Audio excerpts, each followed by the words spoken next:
Em nome do Pai, e do Filho, e do Espírito Santo. Amém. Queridos irmãos e irmãs, sejam muito bem-vindos hoje para o dia de número 306. No dia de hoje vamos meditar Atos dos Apóstolos, capítulos 2 e 3. Pai nosso que estais no céu, santificado seja o vosso nome, venha a nós o vosso reino. Seja feita a vossa vontade, assim na terra como no céu. O pão nosso de cada dia nos dai hoje. Perdoai-nos as nossas ofensas, assim como nós perdoamos a quem nos tem ofendido. E não nos deixeis cair em tentação, mas livrai-nos do mal. Amém. Ave Maria, cheia de graça, o Senhor é convosco. Bendita sois vós entre as mulheres, e bendito é o fruto do vosso ventre, Jesus. Santa Maria, Mãe de Deus, rogai por nós, pecadores, agora e na hora de nossa morte. Amém. Glória ao Pai, ao Filho e ao Espírito Santo, como era no princípio, agora e sempre. Amém. Queridos irmãos e irmãs, sejam muito bem-vindos hoje para mais um dia de meditação. No dia de hoje, nós vamos meditar os capítulos 2 e 3 de Atos dos Apóstolos. Um dos textos mais importantes, seguramente, de toda a Sagrada Escritura, capítulo 2, que nos fala sobre Pentecostes. Antes da leitura dos versículos principais, quando nós falamos em Pentecostes, nós não estamos falando numa festa cristã, nós estamos falando em uma festa judaica que acontecia 50 dias depois da Páscoa. Durante grande parte da história de Israel, até o período do exílio, Pentecostes era uma festa judaica que celebrava a colheita, celebrava aquilo que o povo tinha recebido por graça de Deus durante um tempo de plantação e aquilo que eles colhiam, depois eles tinham que partilhar e ajudava principalmente aqueles que eram menos favorecidos para que não houvesse pobres, para que não houvesse pessoas que passassem fome em Israel. Então, essa primeira compreensão de Pentecostes nós podemos encontrar ali em Deuteronômio capítulo 16, dos versículos 9 a 12. No começo, Pentecostes era uma festa que acontecia depois de 50 dias, quando terminava a Páscoa, para celebrar o quê? Para celebrar não algo religioso que tinha acontecido, mas principalmente para celebrar a plantação, a colheita, aquilo que o povo tinha recebido como graça através da plantação. E aí depois do exílio da Babilônia, esta festa judaica ela continua, mas ela tem um sentido diferente. 50 dias depois da Páscoa, Pentecostes era celebrado para recordar a aliança entre Deus e o ser humano, a aliança que Deus realizou com o ser humano no alto do Monte Sinai, aquela aliança realizada com Moisés. Então, aqui passou a ser mais uma festa religiosa, que através desta festa se recordava tudo aquilo que Deus tinha feito com seu povo, a grande aliança, principalmente através de Moisés. E aí vem o cristianismo, e aqui essa festa vai tomar ainda um outro sentido. A festa de Pentecostes, para nós, é a propagação da igreja. A igreja ela começa a se propagar no mundo. Quando nós vimos, por exemplo, a igreja, na língua antiga era Kahal, na língua hebraica, na língua dos apóstolos, o grego, a língua que os evangelhos foi escrito, a língua dos apóstolos também era o hebraico, mas a língua que eles escreveram, a língua que os evangelhos foi escrito é o grego. Quando nós falamos em igreja, nós estamos falando em eclésia ou eclesia. Eclésia significa comunhão, eclésia significa comunidade. Então, a igreja primeiro ela é anunciada em Mateus capítulo 16, versículo 18. Jesus diz assim a Pedro: Tu és Pedro, sobre esta pedra edificarei a minha igreja. Quando nós olhamos para a cruz, ali nós temos a fundação da igreja. Essa daqui é uma fundação mística. São Paulo ele diz em várias cartas, carta aos Efésios, capítulo 25, 25, que o marido deve amar a esposa como Cristo amou a sua igreja. Então a igreja sempre foi muito relacionada com uma esposa de Cristo. Nós temos Cristo, nós temos a esposa. E quando nós olhamos no Antigo Testamento, nós temos aqui como se fosse outro casal, outros companheiros que estavam muito próximos, que era Adão e Eva. Quando nós olhamos para Eva, de onde que Eva saiu?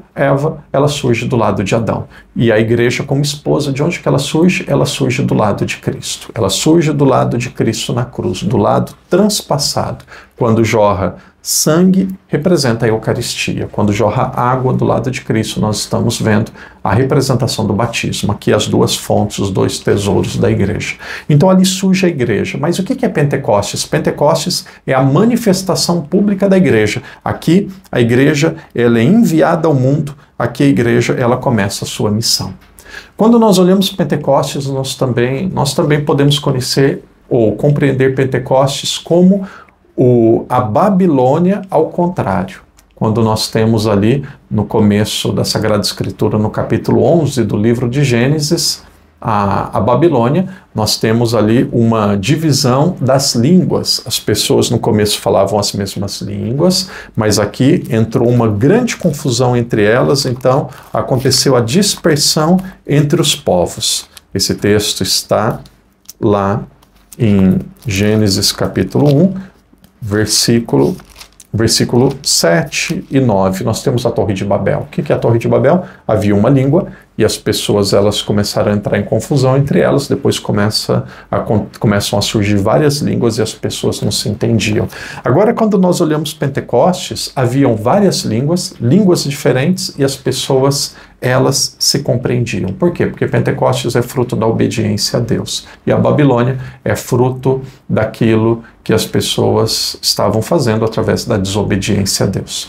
Então, quando nós vemos Pentecostes, nós temos como se fosse uma transformação, como se fosse uma renovação daquilo que deveria ter acontecido no começo da humanidade. Porém, através da infidelidade, acontece a divisão.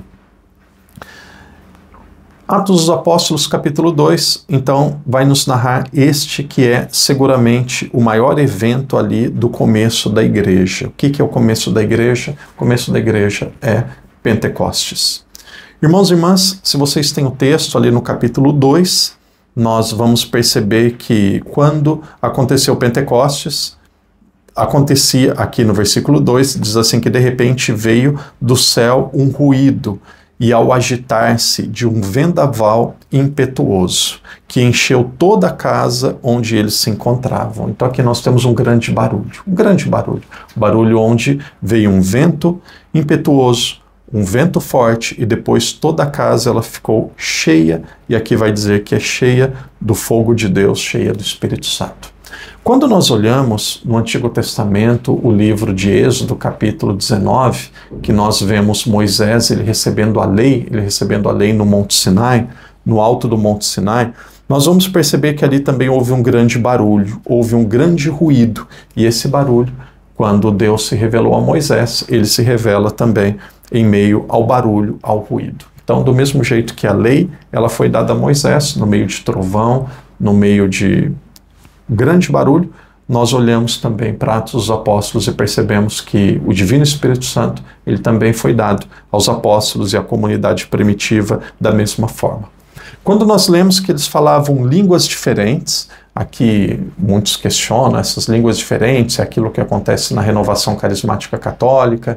O que significa essas línguas diferentes? Esse fenômeno de falar línguas diferentes já tem alguns indícios ali no Antigo Testamento, mas aqui acontece como se fosse um grande dom do Espírito Santo, Muito mais do que saber se é a mesma coisa que acontece na renovação, o importante, e São Paulo diz isso na sua carta aos Coríntios, é que o amor, a caridade está acima de qualquer dom de glossologia, de qualquer dom de falar em outras línguas. E aconteceu algo tão extraordinário, para mim este daqui é o pensamento central. Aconteceu algo tão extraordinário que a vida dessas pessoas foi transformada de tanta forma, de uma forma tão grande, de uma forma tão maravilhosa, que pessoas medrosas, pessoas covardes, aqui eles se transformaram em homens totalmente ousados e corajosos. De repente chega até alguém que diz assim, foi um ato de embriaguez, eles beberam, estão cheios de vinho doce, diz isso no versículo 13. E aí São Pedro, ele fica em pé, aqui novamente Pedro, no primeiro capítulo nós vimos Pedro, e aqui nós vamos ver Pedro novamente. Eu vou sempre grifando, quando aparece Pedro, versículo 15 do primeiro capítulo aparece Pedro. No versículo 13, primeiro capítulo, aparece a primeira pessoa que foi apresentada, também é Pedro. E aqui no segundo capítulo, no versículo 14, também aparece Pedro, então de pé, junto com os 12, levantou a voz e assim começou a falar: Homens da Judéia, e todos vós, habitantes de Jerusalém, tomai conhecimento disso e prestai ouvidos às minhas palavras. Estes homens não estão embriagados, como pensais, pois esta é apenas a terceira hora do dia. O que está acontecendo é o que foi prometido por meio do profeta. Quem que é o profeta? O profeta Joel. Se vocês puderem, um pouquinho ali no Antigo Testamento, deixem marcado quem conseguir encontre agora, quem não conseguir encontra depois. Profeta Joel, capítulo 3. E aí diz assim, o que está acontecendo foi prometido pelo profeta. Então, o texto, eu leio aqui, depois nós vamos ver Joel, para ver se realmente é o mesmo texto. Ali no livro de Joel, o profeta Joel, havia sido prometido o Espírito Santo, e possivelmente aquelas pessoas diziam, o que Joel, o que o profeta Joel está dizendo? Que promessa que é essa? O que significa isso? Então, algo que era muito estranho, algo que era muito esquisito no Antigo Testamento, aqui tem o seu cumprimento. Aqui tem o seu cumprimento. Joel capítulo 3.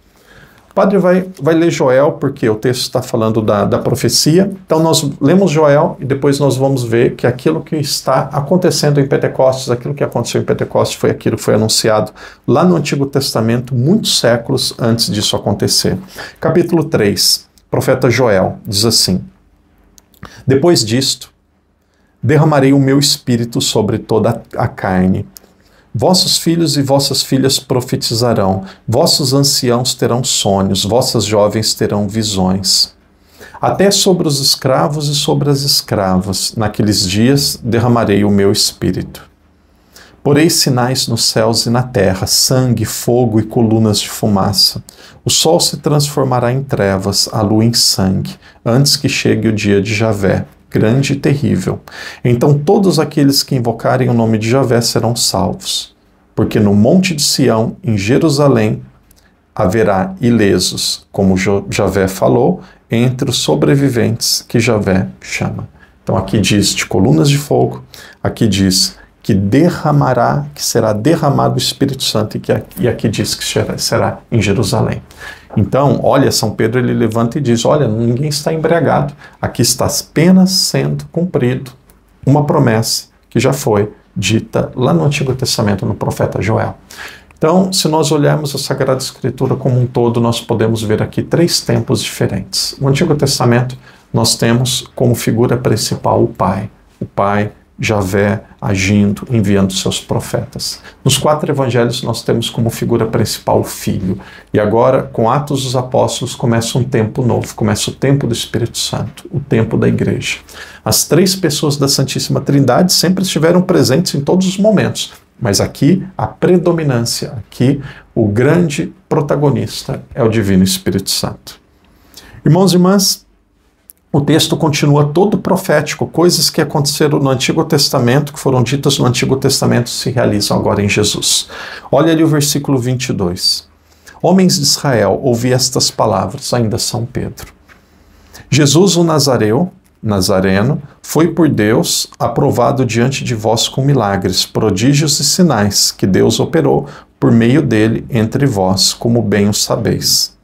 Entre eles, entregue segundo o desígnio determinado, e a presciência de Deus. Vós o matastes, crucificando pela mão dos ímpios. Mas Deus o ressuscitou, libertando-o da angústia do Hades, pois não era possível que ele fosse retirado do seu poder. De fato, é a respeito dele que diz Davi. E aí vai falar a passagem, vai dizer a passagem de Davi, mas aqui esse versículo 23 diz: Este homem, entregue segundo o desígnio determinado e a presciência de Deus, vós o matastes, crucificando pelas mãos dos ímpios. E aí esta passagem que diz que o Filho de Deus, o escolhido de Deus, ele seria humilhado, seria morto, ele não teria aparência humana, ele iria sofrer. Nós podemos encontrar em Isaías capítulo 53, ou seja, esse texto ele já se encontra anunciado no Antigo Testamento. Depois vai dizer que ele não ficaria sepultado, aqui vai dizer da ressurreição. Esse texto nós encontramos nos versículos 27 e 28, que Davi ele já diz também aquilo que aconteceria com Jesus, já havia sido profetizado no Antigo Testamento. Algo que eu gostaria de chamar a atenção agora, nós vamos continuar a nossa leitura, nós vamos para o versículo 27. Aqui vai aparecer novamente São Pedro, aqui vai aparecer novamente São Pedro. Vamos ali para o versículo 37, o texto diz assim: ouvindo isso, eles sentiram o coração transpassado e perguntaram a Pedro. Pedro vai fazer um primeiro grande discurso. Nesse capítulo 2, nós temos o primeiro grande discurso, a primeira grande homilia de São Pedro. Eles ficaram com o coração tocados e eles perguntaram o que nós devemos fazer, e aqui está o querigma, aqui está a mensagem principal para alguém que deseja se converter, que deseja ser cristão. Arrependei-vos, cada um de vós, sejam batizados em nome de Cristo, para a remissão dos vossos pecados. Então recebereis o dom de Deus, o Espírito Santo. Pois é para vós essa promessa, como vossos filhos e para todos aqueles que estão longe, isto é, para todos quantos o Senhor nosso Deus clamar. Então aqui nós vemos de forma muito clara que essa promessa ela havia sido feita no Antigo Testamento e agora ela estava sendo cumprida. O texto no capítulo 2, e aqui tem um dado que nós vamos observando aos poucos, como que a comunidade ela foi crescendo, como que ela foi aumentando. No começo eram 12, e aí se nós voltarmos um pouco no capítulo 1, a comunidade no capítulo 1, versículo 15, vai dizer que eram mais ou menos 120. 120 pode ser que era mais, pode ser 120 mesmo, mas o que significa 120? Aqui nós temos 12, que era o número das tribos, o número que era os apóstolos, que seria com Matias, e cada um deles é como se tivesse 10 ao cuidado deles. Então esse 120 pode ser o número real, mas também significa 12 vezes 10. E aí a comunidade vai crescendo. Aqui no versículo 41, nós já vamos encontrar que eram cerca de 3.000 pessoas. Então começa com 12, vai para 120 e depois o texto vai mostrar que o número daqueles que seguiam Jesus, ele passou a ser 3.000. E tem várias passagens aqui em Atos dos Apóstolos que vai mostrar a igreja crescendo. No versículo 42, nós temos aqui a base daquilo que era a comunidade cristã. A comunidade cristã, a comunidade primitiva, ela tinha 4 bases. Qual que era a primeira? A fidelidade ao ensinamento dos apóstolos. Eram fiéis àquilo que eles tinham aprendido. Depois nós temos a comunhão fraterna. O que é a comunhão fraterna? Eles partilhavam os bens. Eles eram caridosos. Um ajudava o outro. A partilha dos bens. Depois a fração do pão. A fração do pão era a vida eucarística. Eles celebravam, isso daqui é a missa. Eles tinham a fração do pão, que era recordar aquele memorial que Jesus tinha instruído, que Jesus tinha realizado. Muitos estudiosos da Bíblia vão dizer assim, não, a fração do pão era uma tradição antiga entre o pai de família, que tinha que celebrar a partilha do pão, era uma tradição judaica. Não, mas para nós que somos cristãos, para nós que somos católicos, nós já vemos isso acontecendo em Lucas capítulo 24, os discípulos de Emaús, fração do pão, e eles reconheceram Jesus na fração do pão, porque essa fração do pão não era uma cultura judaica, era um memorial que foi instituído por Jesus na última ceia. E aí a outra base é a oração. A doutrina, a fraternidade, os sacramentos, a Eucaristia e a oração. Desde o começo, a igreja surgiu com essas 4 bases, com esses 4 elementos. Eu grifei aqui muito na minha Bíblia, eu fico até com dificuldade de fazer um vídeo explicando esses capítulos, capítulo 2, capítulo 3, porque tem tanta coisa para a gente refletir, tanta coisa para a gente falar. Então, eu sugiro que vocês também leiam com muita atenção e grifem. O texto de Atos dos Apóstolos é muito bonito, é o começo da igreja. Aqui no início nós temos o protagonismo, principalmente com Pedro. Olha como continua com Pedro. Versículo 1, Pedro e João estavam subindo ao templo. Versículo 4, aparece novamente Pedro. O texto diz assim, que de repente eles estavam indo para o templo rezar. Aqui nós temos ainda os cristãos muito vinculados ao templo, muito vinculados à sinagoga. Eles estavam indo rezar, depois encontraram um aleijado na entrada do templo. E aí, esse aleijado, ele pediu algo, e Jesus, aqui Pedro, olhando nos olhos, Pedro, ele diz assim, nem ouro nem prata possuo, o que tenho, porém, isso te dou, em nome de Jesus Cristo, o Nazareu, anda. Jesus ele continua agindo na sua igreja, agindo agora através de Pedro, que Jesus fez nos evangelhos. Nós vamos ver agora os primeiros apóstolos também fazendo, de uma forma especial São Pedro. Aqui acontece a primeira cura. Olha novamente o protagonismo de São Pedro. Versículo 11 aparece Pedro e João. Depois no versículo 12, à vista disso, Pedro dirigiu-se ao povo. Aquele homem, ele ficou tão tocado, ele ficou tão emocionado que ele não queria mais deixar Pedro e João. E aí ele disse que ele deveria continuar a sua missão, continuar a sua caminhada. No versículo 12 vai mostrar Pedro, ele fazendo novamente um outro discurso. Aqui nós tínhamos o primeiro discurso no capítulo 2, aqui nós temos no capítulo 3 o outro discurso depois da cura deste paralítico, desse aleijado. E qual que é esse discurso? Esse discurso ele deixa muito claro. Aqui nós temos o querigma, que é a mensagem principal que vai se repetir muitas vezes na pregação dos apóstolos. E Pedro, ele diz assim, Jesus, versículo 13, Jesus, a quem vós entregastes e negastes diante de Pilatos, quando este já estava decidido a soltá-lo, vós acusastes o santo e o justo, e exigistes que fosse agraciado para vós um assassino, enquanto fazeis morrer o príncipe da paz. Ou seja, aqui nós temos Pedro dizendo que eles crucificaram Jesus, eles crucificaram uma pessoa que era justa. E aí o título Cristo ele começa a aparecer a partir do versículo 18. Nós chamamos Jesus de Cristo, e aí Pedro diz que ele de fato era o Cristo. E aí vai mostrando aqui dos versículos 17 seguintes que tudo aquilo que foi prometido no Antigo Testamento, tudo aquilo que foi prometido, tudo aquilo que foi prometido no Antigo Testamento se cumpre na presença de Jesus de Nazaré. Capítulos 2, nós temos aqui a igreja ela se formando, a igreja ela sendo enviada ao mundo através dos apóstolos, depois de terem recebido o Espírito Santo em Pentecostes. E aí nós vamos percebendo que aqui existe o termo que a gente muitas vezes costuma usar, que é como se fosse uma mudança de chave. Aqui acontece uma grande mudança de chave, aqui acontece uma grande transformação.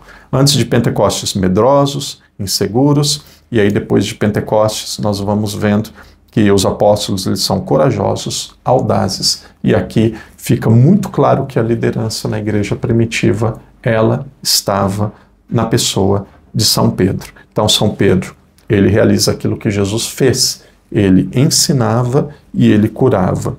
Muito interessante que diz que quando Pedro, ele viu aquele homem, aquele aleijado na entrada do templo, ele não deu dinheiro, mas ele disse que eu posso te dar, eu te dou. Levanta e fica curado.